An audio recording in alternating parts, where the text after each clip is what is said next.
ராஜாஜியை விரட்டினார் 1953. குலக்கல்வியை கொண்டு வந்தப்போ போராடி விரட்டினார். விரட்டிய பொழுது அதன் பிறகு காங்கிரஸ் கட்சிக்கு, தமிழ்நாடு காங்கிரஸ் கட்சிக்கு பார்ப்பன சமுதாயத்திலிருந்து தலைவரே வரல. இன்றைக்கி வரைக்கும் பார்த்திங்கன்னா, அன்னைக்கு விரட்டி விட்டார். அதுக்கப்புறம் பார்த்திங்கன்னா அங்கே வந்து ஒரு வலிமை மிக்க ஒரு தலைவர் காங்கிரஸ் கட்சிக்கு வரவே இல்லை. அதோட காங்கிரஸ் மாறிடுச்சு. பெரியார் வெளியில் தான் இருந்தார், காங்கிரஸ் மாறிடுச்சு. இன்னொன்று சொல்லட்டுமா, பெரியாரின் தாக்கம் எங்கே இருக்குன்னா, இன்றைக்கி சொல்கிறேன், பிஜேபியில் ஒரு பார்ப்பனரை தலைமைக்கு கொண்டு வர முடியாது. திரும்ப திரும்ப நீங்கள் தமிழிசையோ முருகனையோ அண்ணாமலையை தான் கொண்டு வர மட்டுமே தவிர, ஒரு நாராயண அட ராகவா அப்படின்லாம் இருக்கிற ஆட்கள் எல்லாம் நாராயணா ராகவான்னு நீங்கள் கூப்பாடு தான் போடலாமே தவிர கொண்டு வர முடியாது. ஏனென்றால் பெரியார் உருவாக்கிறீங்க.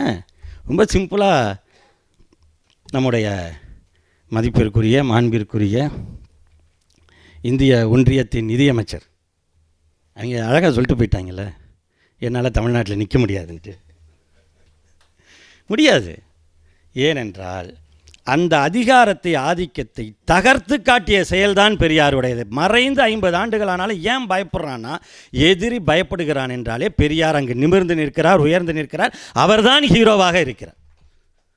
அவர் சொன்னது போல் இன்றைக்கு இந்தியாவுக்கு பெரியாரை உலகமயமாக்க வேண்டும் என்று சொல்லக்கூடிய நம்முடைய ஆசிரியருடைய அந்த நேர்காணல் என்பது இதில் இருக்கக்கூடிய மிக முக்கியமான ஒரு நேர்காணல் இதில் இருக்கிறது. அதே மாதிரி எழுச்சி தமிழர் விடுதலை சிறுத்தைகள் கட்சியினுடைய தலைவர் தொல் திருமாவளவன் அவர்களுடைய அந்த நேர்காணலும் ரொம்ப ரொம்ப முக்கியமானது. அதில் எல்லாத்துக்குமே அவர் பதில் சொல்கிறார். ஏன்னா திறனாய்வுங்கிற பேரில் நான் எல்லா கருத்தையும் சொல்லிட்டேன்னா அந்த புத்தகத்தை படிப்பதற்கான வாய்ப்பு இருக்காது. என்னென்ன குற்றச்சாட்டுகளை பெரியார் மீது வைக்கிறார்களோ, இப்போ குறிப்பாக என்ன சொல்கிறாங்க, அவர் வந்து பிற்படுத்தப்பட்டவர்கள், மிக பிற்படுத்தப்பட்டவர்கள் என்று இன்றைக்கு 2 பிரிவாக இருக்குது. பெரியார் சொன்ன வார்த்தையில் சூத்திரர்களுக்கு தான் இருந்தார். அவர் பஞ்சமர்கள் என்று படுகிறார், ஆதி திராவிடர்கள் அல்லது பட்டியலின சமுதாயத்திற்கு அவர் ஆதரவாக இல்லை அப்படின்னு இவங்க இன்றைய இன்டர்பிரட்டேஷன் இருக்குல்ல. இதுக்கு வந்து எழுச்சி தமிழர் தொல் திருமாவளவன் அவர்கள் ரொம்ப தெளிவாக அதில் பதில் சொல்கிறார். அன்றைக்கு இருந்த சூழல் என்ன, சூத்திரர்கள் தான் பார்ப்பனர்களுக்கு நேரடியான அடிமைகளாக இருந்த காலம் அது. நேரடியாக பார்ப்பனர்கள் ஆதிக்கம் செலுத்தியது சூத்திரர்களை தான். இவர்களும் அதற்கு அடிமையாகி கொண்டிருந்தார்கள். எனவே அதை தகர்ப்பது தான் அவருடைய முதல் வேலையாக இருந்தது. அந்த பணியை வெற்றிகரமாக செய்தவர் பெரியார். அதே நேரத்தில் அம்பேத்கரை கடைசி வரை உறுதியாக பற்றி நின்று தமிழ்நாட்டில் அண்ணல் அம்பேத்கர் அவருடைய கருத்துக்களை இடைவிடாமல் பரப்பியவரும் தந்தை பெரியார் தான். இதெல்லாம் அதில் இருக்குது. அதனால் பதில் சொல்கிறதுக்கு நிறையா இருக்குது. கேள்வி கேட்டுக்கிட்டே தான் இருப்பாங்க. அந்த கேள்விகளுக்கு இதே பதில்களை இன்றைக்கு எழுச்சி தமிழர் சொல்லியிருக்கார், முன்னாடி இன்னொருத்தவங்க சொல்லியிருக்காங்க, நாளைக்கு இன்னொருத்தவங்க சொல்ல வேண்டி இருக்கும். இது மாறாது. ஆனால் பெரியார் செய்திருக்கின்ற அந்த மகத்தான பணி என்பது, இங்கே நம்முடைய கட்டுரையாளர் நலங்கிள்ளி அவர்கள் வந்திருக்கிறார். அவர் அந்த கட்டுரையை படித்தீங்கனாலே போதும், எப்படி அவர் பெரியாரை எந்த கோணத்தில் அணுக ஆரம்பித்து எந்த கோணத்தில் வந்து முடித்தார் அப்படிங்கிறதுக்கு அவர் கடைசியாக முடிக்கிறார். எல்லாத்தையும் எழுதிட்டு ஒரு கவிதை வடிவில் முடிக்கிறார். பெரியார் எனும் பேராற்றில் பார்ப்பன தீட்டை கழித்தேன் அப்படிங்கிறார். இதுதான் பெரியார் ஏற்படுத்தியிருக்கிற தாக்கம். ஆனால் பெரியார் இருந்திருந்தால் இந்த கவிதையை ஒத்துக்க மாட்டார். அவருக்கு எதுவுமே தீட்டு கிடையாது. உண்மையிலேயே அவருக்கு எதுவுமே தீட்டு கிடையாது. நான் அதில் பார்த்தேன், கலைஞருடைய கவிதை அதில் இருக்குது. உங்கள் ஊரில் தான் கவியரங்கத்தில் அதை பேசியிருக்கார். அதில் சேலத்தில், அதில் வந்து பெரியார் மறைவுக்கு பிறகு உள்ள கவியரங்கம். மனிதர்கள் நம்ம எல்லாம் பூமிதனில் நம்ம எல்லாம்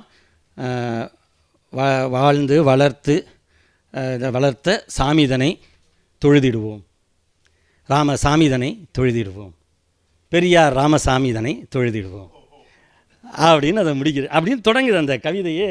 ஏன்னா ஒரு கவியரங்கம்னா ஃபஸ்ட்டு கடவுள் வாழ்த்து பாடணும்ல, அதனால் அவர் வந்து இது பண்ணியிருக்கார். இது பெரியார் மறைவுக்கு பிறகு. அந்த மேடையில் பெரியார் இருந்திருந்தார்னு வச்சுங்க, இதை அனுமதிச்சிருப்பாரா? முதல்ல சாமிங்கிறதையும் அனுமதிக்க மாட்டார், தொழுகிறதையும் தொழுதிடுவோம் அப்படிங்கிற சுயமரியாதை இயக்கத்தில் எப்படி தொழ முடியும்? அதனால் ஒரு மனிதனை இன்னொரு மனிதனை போய் தொழுவது என்பது அதான கூடாதுன்னு தவிர. அதனால் கலைஞர்கிட்ட என்ன கேட்டிருப்பார், நீ அங்கே ஈரோட்டில் குடியரசு பத்திரிகையில் இருந்தப்போ கவிதை எழுதுனீங்கல்ல, அதெல்லாம் எங்கே போச்சுன்னு கேட்டிருப்பார். சேலத்தில் மாறிடுச்சு, ஈரோட்டுக்கும் சேலத்துக்கும் எவ்வளோ தூரம் வந்து இருக்குது இடைவெளி. அவர் குடியரசில் இருக்கும் பொழுது கவிதை அல்ல என்று ஒரு கவிதை தொகுப்பை வெளியிட்டவர் கலைஞர். அப்போ வந்து பெரியாருக்கு இந்த கவிதை அதெல்லாம் இருக்காது. கலைஞரை பற்றி போய் பெரியார்கிட்ட கம்ப்ளைண்ட்லாம் பண்ணியிருக்காங்க, முக்கியமான கம்ப்ளைண்ட்டு. கருணாநிதி வந்து கவிதையெல்லாம் எழுதிட்டு இருக்கான் அப்படின்ட்டு ஒன்று. இன்னொன்று வந்து ஐயா அவன் 2 தடவை குளிக்கிறான்யா அப்படின்னு போய் சொல்லியிருக்காங்க. போயிட்டு அவனை அவர் கூப்பிட்டு கேட்டுரு, என்ன 2 தடவை குளிக்கிறான்ல அப்படின்னு கேட்டிருக்காரு. கலைஞர் வந்து அவர் எப்பொழுதுமே ஃப்ரெஷ் தான். அவர் இன்றைக்கி வந்து அது சாயங்காலம் மீட்டிங் போகிறதா இருந்தாலும் நீங்கள் அவரை பார்த்தீங்கன்னா கடைசி வரைக்கும் அவர் அப்படி தான் இருந்தார். அவர் சொல்லியிருக்காங்க, ஆமாங்கய்யா அதனால் எந்த வகையிலையும் என்னோடய வேலை எதுவும் பாதிக்கப்படலை அப்படின்னு. அவருக்கு தெரியும், பெரியாருக்கு தெரியும், எல்லா வேலையும் அவர் செஞ்சிருவார். அப்போ அவர் என்ன எழுதியிருக்க கவிதை அப்படின்னு பார்த்தா அதில் தான் அவர் வந்து பாராட்டி போற்றி வந்த பழமை லோகம் ஈரோட்டு பூகம்பத்தால் இடியுது பார் அப்படின்னு அவர் எழுதின அந்த கவிதை. அது மாதிரி நிறைய கவிதைகள், பகுத்தறிவு சிந்தனை மிக்க கவிதைகள். அந்த கவிதைகளை தான் கவிதை அல்ல என்கின்ற தொகுப்பாக குடியரசு அலுவலகத்தில் இருக்கும் பொழுது குடியரசு பதிப்பகத்தாலேயே வெளியிடப்பட்ட கவிதை தொகுப்பு. இன்னும் சொல்ல வேண்டுமென்றால் தமிழில் ஒரு புது கவிதை தொகுப்பாக வந்ததென்றால் அது கலைஞருடைய தொகுப்பு தான். திரும்பவும் அதுதான் சொல்கிறேன். இங்கே வந்து நம்ம இவங்களுக்கு எழுத தெரியாதும்பாங்க, இவங்க வந்து இவங்களுக்கு பாடுபடலேம்பாங்க, அவங்களுக்கு பாடுபடலேங்கம்பாங்க. அதெல்லாம் கிடையாது. எல்லாருக்காகவும் ஒருங்கிணைந்து அவர் வந்து ஒரு இன்க்ளூசிவாக தான் பெரியார் பாடுபட்டிருக்கிறார். இந்த இயக்கமும் அப்படிப்பட்ட படைப்புகளை தான் கொடுத்துருக்கு. அதுதான் வந்து குறிப்பாக இன்றைக்கி இங்கே பார்த்திங்கன்னா நம்முடைய ஓவியர் அண்ணன் ட்ராட்ஸ்கி மருது இருக்காங்க.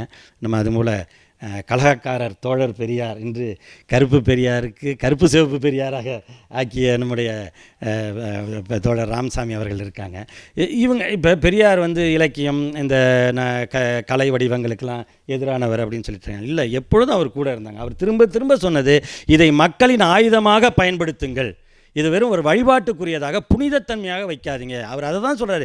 அது மொழியாக இருக்கட்டும், கலையாக இருக்கட்டும், வாழ்க்கை முறையாக இருக்கட்டும், அரசியலாக இருக்கட்டும், தனி மனிதனாக இருக்கட்டும், எதையுமே நீங்கள் புனிதமாக்காதீர்கள்.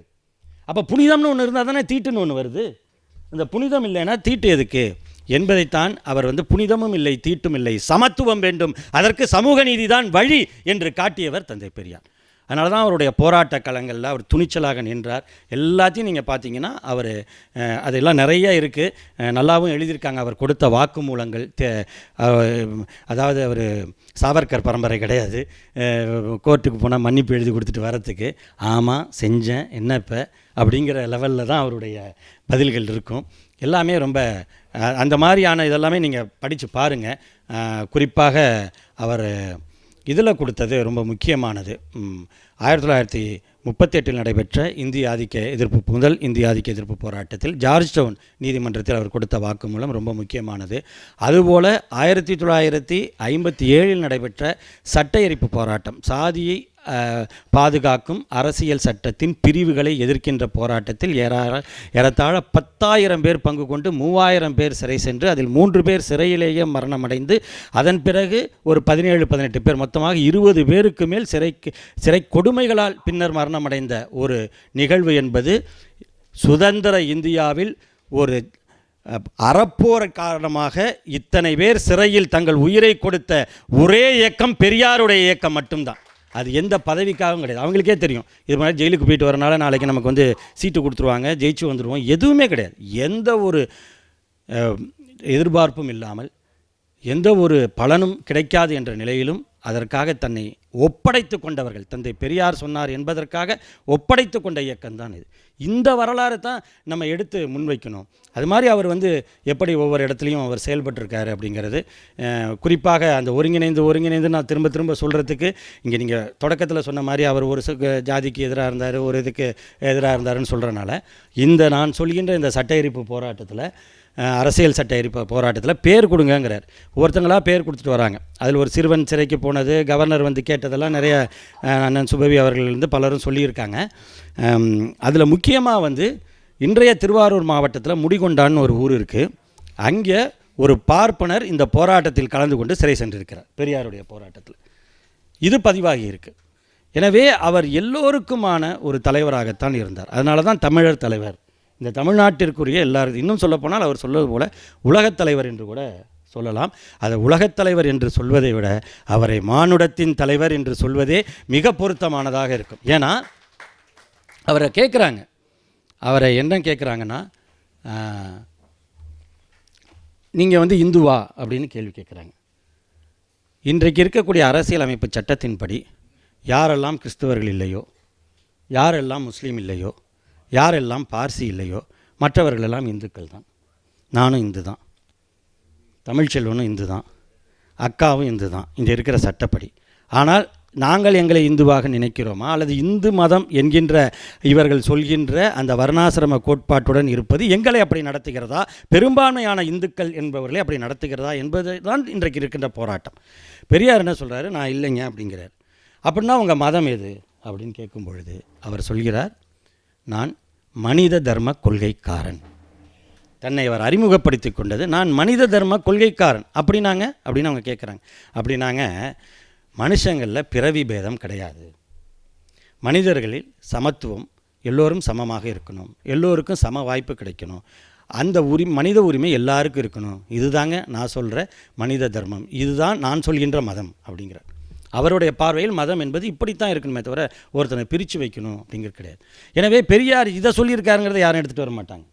அவர் அதை சொல்லிட்டாரு, இதை சொல்லிட்டாரு அப்படிங்கிறது. பெரியாரிடம் நாம் எடுத்துக்கொள்ள வேண்டியது நிறையா இருக்குது. இன்னும் இந்த புத்தகம் போது அது உண்மையிலே நீங்கள் இதிலேயே பல தொகுப்புகள் போகலாம். இது ரொம்ப சிறப்பான ஒரு தொகுப்பாக வந்திருக்கிறது. இன்றைய தேவை, ஒரு தலைவர் 50 ஆண்டுகள் அவர் மறைந்த பிறகும் அவரை பேசிக்கொண்டிருக்கிறோம். எல்லா இடங்களிலும் அவர் ஊடுருவி இருக்கிறார், எல்லா பக்கமும் இருக்கிறார். உலகமயமாக்குவோம் பெரியாரை என்று ஆசிரியர் அவர்கள் தெரிவித்திருக்கிறார்கள். ரொம்ப காலமாக அவரும் அதுக்கான முயற்சிகளை எடுத்து கொண்டு போய் இன்றைக்கி அமெரிக்கா வரைக்கும் அதை கொண்டு போய் சேர்த்திருக்கிறார். உண்மையிலேயே சொல்லணும்னா திராவிடர் கழகம் என்பது 1944 அந்த பெயரை பெறுகிறது. சுயமரியாதை இயக்கமும் நீதி கட்சியும் இணைந்து அந்த பெயரை திராவிடர் கழகம் என்று பெயரை பெறுகிறது. பெரியார் தொடங்கி அதை 44 வரும் பொழுது 30 ஆண்டுகளில் தந்தை பெரியார் மறைந்து விடுகிறார். அதன் பிறகு 50 ஆண்டுகள் இந்த இயக்கத்தை கட்டி காத்து தன் தோளில் சுமந்து பெரியார் இருந்த காலத்தை விடவும் வீரியமாக வளர்த்து வைத்திருப்பவர் ஆசிரியர். ஆசிரியரோட மகத்தான பணி. இன்றைக்கு 92 வயதிலும் அவர் எடுத்துக்கொண்ட இன்றைக்கு அந்த தேர்தல் களத்திலே அவர் ஆற்றிய பணிகள் இவை எல்லாமே பெரியாரின் வழியில். அவருக்கும் எந்த பதவிக்கும் போக போகிறதில்ல. ஆசிரியருக்குன்னா கவர்னர் பதவி கொடுத்துட போகிறாங்களா? கொடுத்தாலும் அவர் வாங்கிட போகிறாரா? யாரோ கவர்னராக இருக்காங்க, இது எதுக்குப்பா எனக்குன்னுடுவார். அதனால் அவர் அப்படியான ஒரு இயக்கத்தை பெரியார் வழியில் கட்டி காக்கின்ற அந்த நிலையில் திராவிடர் கழகம், திராவிட முன்னேற்றக் கழகம் போன்ற திராவிட அமைப்புகளை தாண்டி இன்றைக்கு பெரியார் எல்லா தளங்களிலும் அவர் சேர்ந்திருக்கிறார் என்பதை இந்த கட்டுரைகளின் வழியாக நாம் பார்க்க முடிகிறது.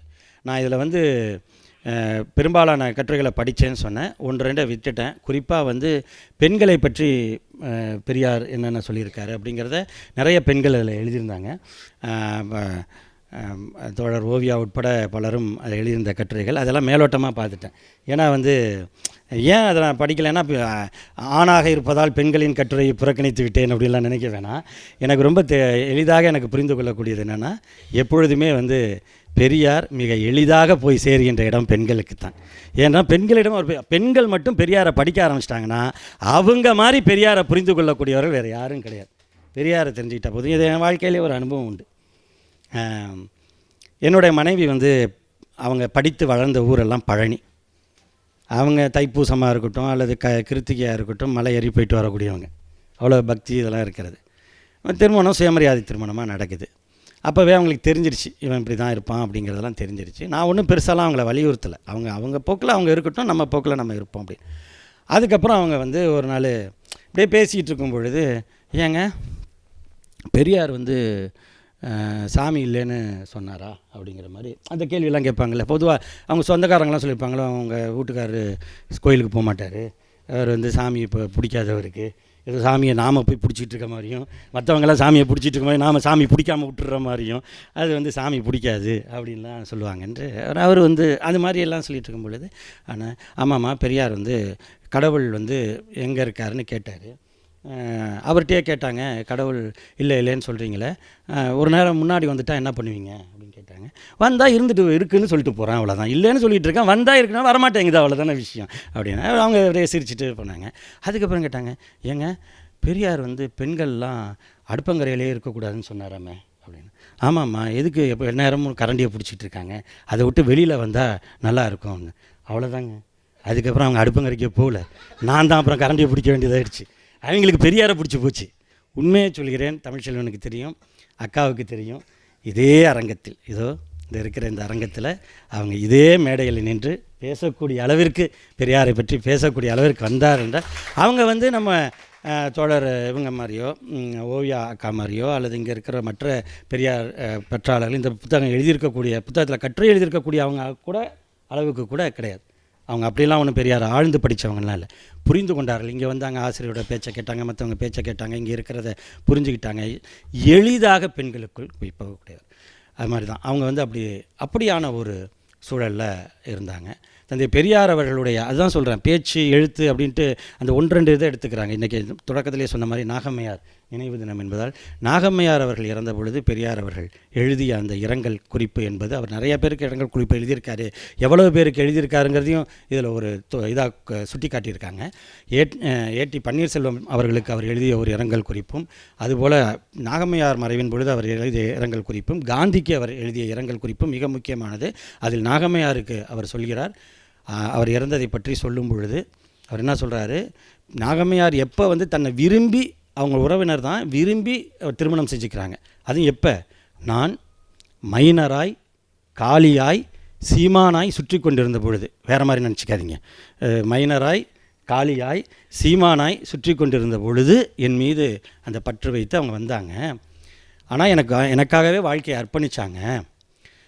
நான் மற்றவர்களிடம் பேசுகின்ற அந்த பெண் உரிமை சார்ந்த செயல்களெல்லாம் நாகம்மையிடம் அனுமதித்திருக்கிறேனா என்று கேட்டால் முழுமையாக ஒப்புக்கொள்ளும் யோக்கியதை எனக்கு இல்லை. ஏன்னா அவங்க எல்லாத்தையும் எடுத்து பண்ணிக்கிறாங்க. சொல்கிறாரு, நாகம்மையார் என்னை விட்டு போய்விட்டார், அடிமை போயிற்று என்று சொல்வேனா, ஆதரவு போயிற்று என்று சொல்வேனா, உணர்ச்சி போய்விற்று என்று சொல்வேனா, ஊக்கம் போய்விட்டது என்று சொல்வேனா, எல்லாமே போய்விட்டது என்று சொல்வேனா அப்படின்னு சொல்லி அவர் அந்த இடத்தில் பண்ணிவிட்டு அதுக்கப்புறம் சொல்கிறார் பாருங்கள், எப்படி இருந்தாலும் நாகம்மையாரால் எனக்கு எந்த பலனும் என்னால் நாகம்மையாருக்கு எந்த பயனும் இல்லை. நாகம்மையார் மறைவின் மூலம் எனக்கு குடும்பத் தொல்லை ஒழிந்தது, இனி என் பொது வாழ்க்கையை நான் பார்க்கலான்னு சொல்லக்கூடிய, இதை விட ஒரு சிறந்த இலக்கிய வரிகள் காட்டுங்க. அதுதான் சொல்கிறேன், இதுதான் பெரியார், அதுதான் தாக்கத்தை உருவாக்கி இருக்கிறார்.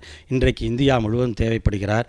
இந்த இதில் ஒரு கட்டுரை இருக்கிறது, தமிழ்ச்செல்வன் அவர்களுடைய கட்டுரை, கருப்பு சிவப்பு நீலம், இதனுடைய தேவை என்ன, இதுதான் பெரியார். கருப்பு சிவப்பு நீலம் பெரியார். கழகக்காரர் தோழர் பெரியாருங்கிறப்ப கருப்பும் சிவப்பும் வந்தது, அதுக்குள்ளேயும் நீளம் இருக்குது, கழகம் வந்ததுன்னா அதுக்குள்ளே இருக்குது. ஆனால் வெறு அடையாமல் கருப்பு சிவப்பு நீலம் என்று சொல்கிறார்கள். உண்மையிலேயே இந்த திராவிடர் கழக கொடியை வடிவமைக்கும் பொழுது கூட அதில் கருப்பும் சிவப்பும் இருக்க வேண்டும் என்று பலருடைய கருத்தின் அடிப்படையில் தான் அந்த கருப்பும் அதன் நடுவிலே அந்த வட்டமும் சிவப்பு வட்டமும், அந்த வட்டத்தை வரையும் பொழுது, அதை தீர்மானித்த பிறகு வட்டம் வரையும் பொழுது அந்த மை இல்லாத காரணத்தினால் கலைஞர் அதில் குண்டூசியை விரலில் குத்தி அந்த படத்தை வரைகிறார். திராவிட முன்னேற்ற கழகத்தின் கொடியை அண்ணா வடிவமைக்கும் பொழுதும் அவர் கருப்பும் சிவப்பையும் வைக்கிறார். மேலே கருப்பு கீழே சிவப்பு இரண்டும் சம அளவில் இருக்கும். அண்ணா அதற்கு விளக்கம் கொடுக்கிறார். அரசியலில், சமுதாயத்தில், பொருளாதாரத்தில் உள்ள இருண்ட நிலையை குறிக்கக்கூடியது கருப்பு நிறமாகும். அரசியலில், சமுதாயத்தில், பொருளாதாரத்தில் உள்ள இருண்ட நிலையை குறிக்கக்கூடியது கருப்பு நிறமாகும். அந்த இருண்ட நிலை மாறி ஒளிநிலை வர வேண்டும் என்பதற்காக வைக்கப்பட்டிருக்கின்ற குறியீடு தான் சிவப்பு நிறம், கீழே உள்ள சிவப்பு நிறம். அடிவானத்தின் கீழே உதித்து எழுகின்ற இளம்பருதியின் ஒளி போல கீழிருந்து மேலாக ஒளி பரவ வேண்டும் என்பதுதான் இந்த திராவிட முன்னேற்ற கழகத்தின் குறியீடு, இந்த கொடியின் குறியீடுன்னு அவர் சொல்கிறார். கீழே மேலே கருப்பாக இருக்குது, வானம் கருப்பாக இருக்குது. ஏனால் அரசியலில், சமுதாயத்தில், பொருளாதாரத்தில் இருண்ட நிலை இருக்குது.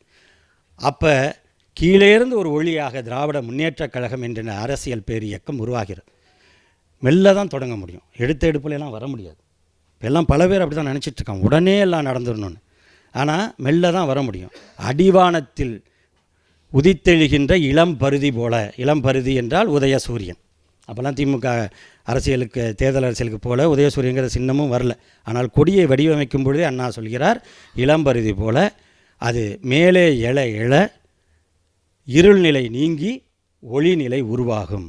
அப்போ சிவப்பு மேலே வர வர இருட்டு விலகி விலகி வானம் விடியும். வானம் விடிந்தால் அது நீலமாகத்தான் இருக்கும். எனவே கருப்பு, சிவப்பு, நீலம் என்பது என்றைக்கும் பெரியார் வழியில் அது உறுதியான ஒரு பயணத்தை தொடர வேண்டிய ஒரு காலமாக இது இருக்கிறது. திரும்பவும் அண்ணாவில் சொல்லி நிறைவு செய்ய வேண்டும் என்று நினைக்கிறேன். அண்ணா தந்தை பெரியாருடன் இருந்த காலத்தைத்தான் தன் வாழ்வின் வசந்த காலம் என்று சொன்னார். அந்த வசந்தம் என்கின்ற அந்த கட்டுரையும் இதில் இடம்பெற்றிருக்கிறது. அதில் சொல்கிறார், அவர் சொல்லும் பொழுது பெரியாரை பற்றி நான் அடிக்கடி சொன்னது தான் அப்படின்னு சொல்லிட்டு இதில் குறிப்பிடுகிறார். தந்தை பெரியார் ஒரு தனி மனித வரலாறு அல்ல, அவர் ஒரு சகாப்தம், அவர் ஒரு காலகட்டம், அவர் ஒரு திருப்பம். அவர் ஒரு சகாப்தம், அவர் ஒரு காலகட்டம், அவர் ஒரு திருப்பம். அந்த திருப்பத்தை உருவாக்கி கொண்டே இருப்பார் பெரியார். காலம் மாறும், தலைமுறைகள் மாறும், ஆனாலும் பெரியார் தான் தனி மனித வரலாறாக மட்டுமல்ல, ஒரு சகாப்தமாக, ஒரு காலகட்டமாக, ஒரு திருப்பமாக இருப்பார். திரும்பவும் அண்ணா வார்த்தைகளிலேயே சொல்கிறேன், எத்தனை தலைமுறைகள் வந்தாலும், எத்தனை யுகங்கள் ஆனாலும் தந்தை பெரியார் ஒரு சகாப்தம், ஒரு காலகட்டம், ஒரு திருப்பம். ரிப்பீட்டு. வணக்கம்.